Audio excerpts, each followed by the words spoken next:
during those engagements between the two leaders, US President Donald Trump repeated claims that the South African government was confiscating land from white owners. Ramaphosa's attempts to explain that land was not being unduly expropriated and that there are laws and guidelines informing the process seemingly fell on deaf ears.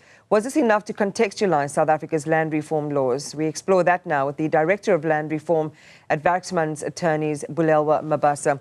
Bulelwa, good morning. Thanks as always for your time. Appreciate it.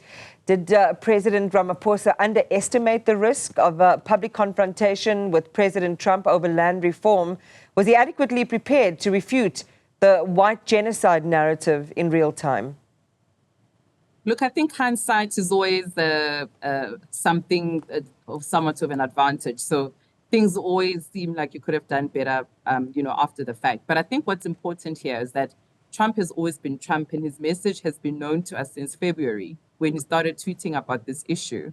I think what was important was that South Africa needed to have 4 key messages that it sought to leave on the table, given that this was a global audience, given that this was an opportunity beyond America, across the globe, to state what our land policy is. We should have gone a little bit deeper into what those key messages are. And the first for me, Iman, is that South Africa's the land reform program is a constitutional imperative. In fact, President Ramaphosa was part and parcel of the negotiation of Section 25 of the Constitution, which protects the sanctity of property rights, and whilst at the same time making way for land reform objectives. Number 2, it was to say that the whole issue around expropriation is not a new concept in South Africa. In fact, America has it as eminent domain.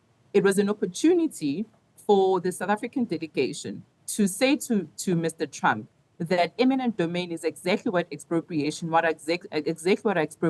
laws do, because then that would, in changing the language, or in rather using alternative language that is familiar with the American audience and the intellectuals and the policymakers, we should have actually taken that opportunity to do that, to say that our expropriation laws are not any different from any other developed world. And in fact, we borrowed the concept from our law, from kind of Germanic law and English law.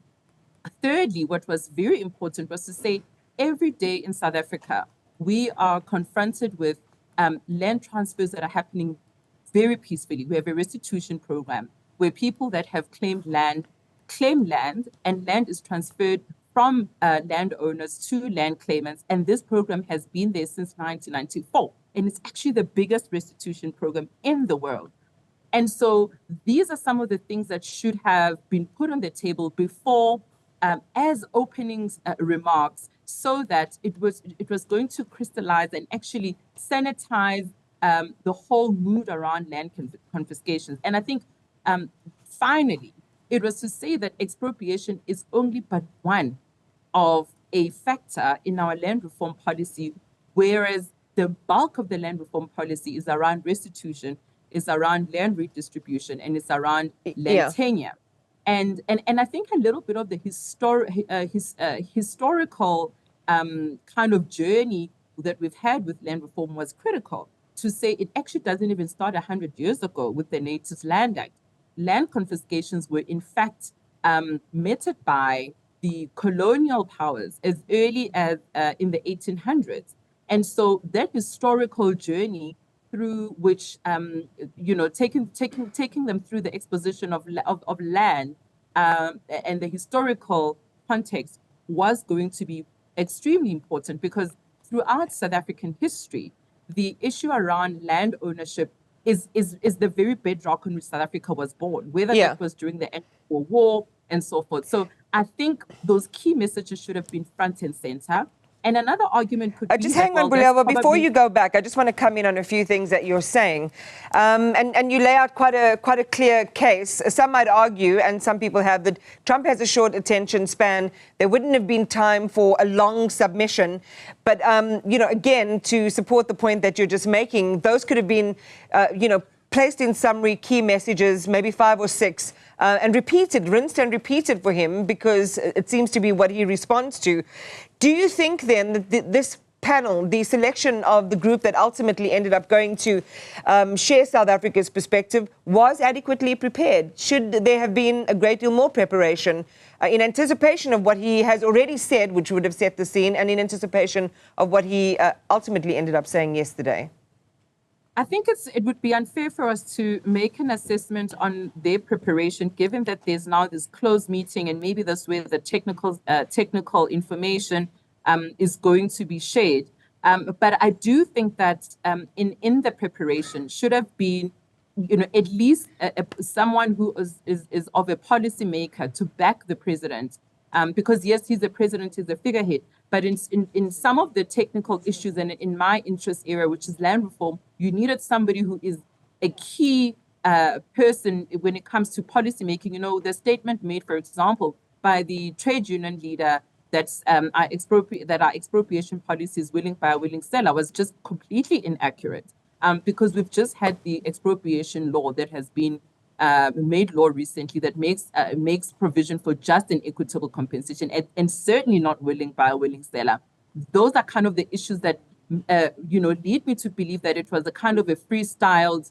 It became a freestyle kind of conversation, which, given the global glare of it, it should have actually been scripted in a way beforehand, so that we don't make these kind of errors, almost on a whim. So that was something that I picked up, that, when she said that we follow willing buyer, willing seller methodology of expropriation, that was quite, kind of that stood out to me as completely inaccurate and actually a misstatement of the actual policy around expropriation, which makes provision for just and equitable compensation, and certainly not willing buyer, willing seller, because that was what the 1975 Act provided for. Well, should South Africa's government have done more diplomatic groundwork ahead of this meeting, especially in anticipating Trump's use of emotional imagery and controversial sources? Was this an avoidable ambush? I think so, to a degree. And I do understand that, this was a diplomatic meeting, and there's one school of thought that says it needed, the envoys, the politicians, the technocrats.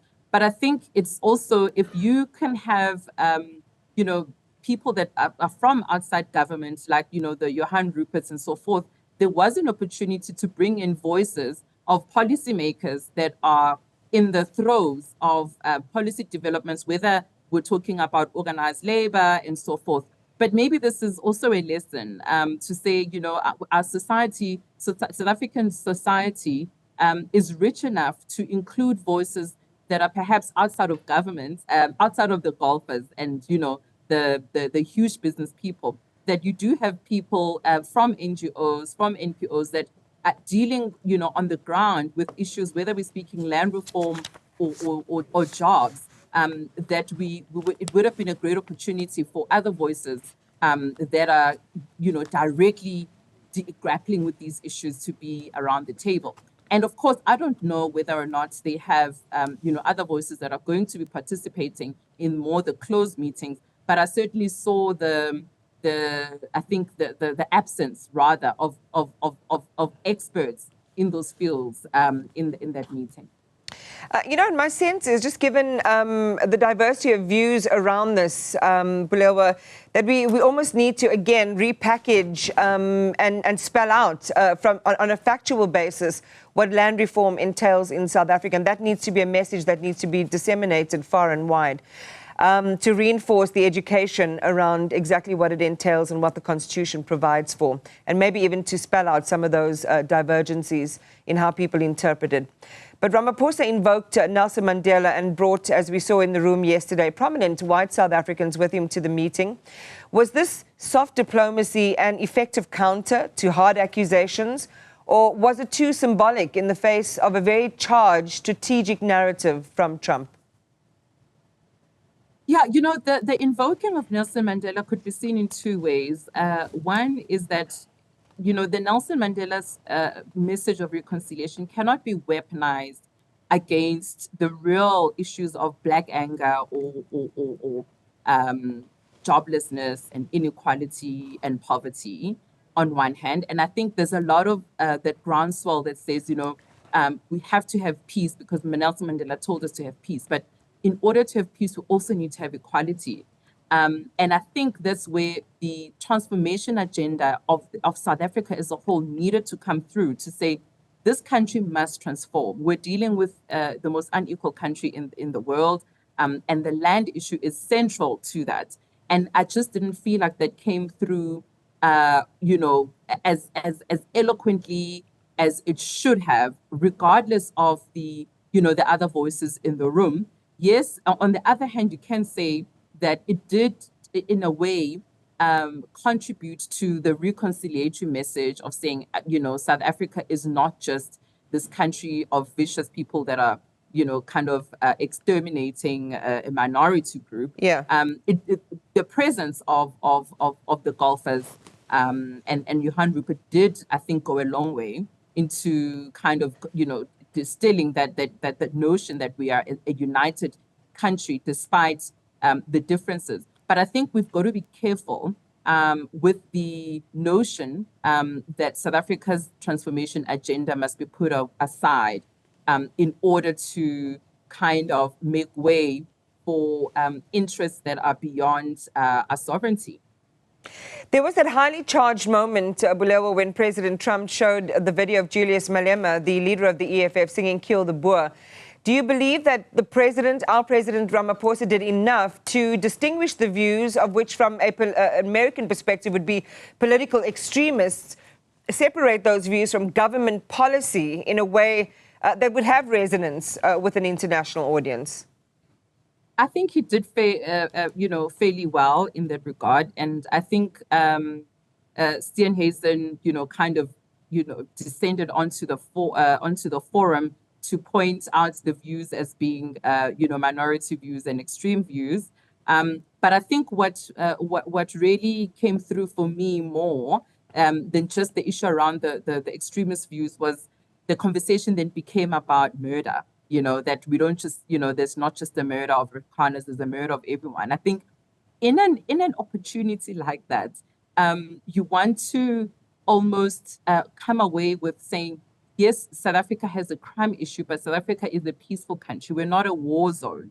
And I think that it was unfortunate that the conversation, they allowed the conversation to steer away from the key messages. And then it became about this, well, not everyone, we don't just murder Afrikaners, everyone is a victim of murder. But I think, as I said, hindsight is what it is.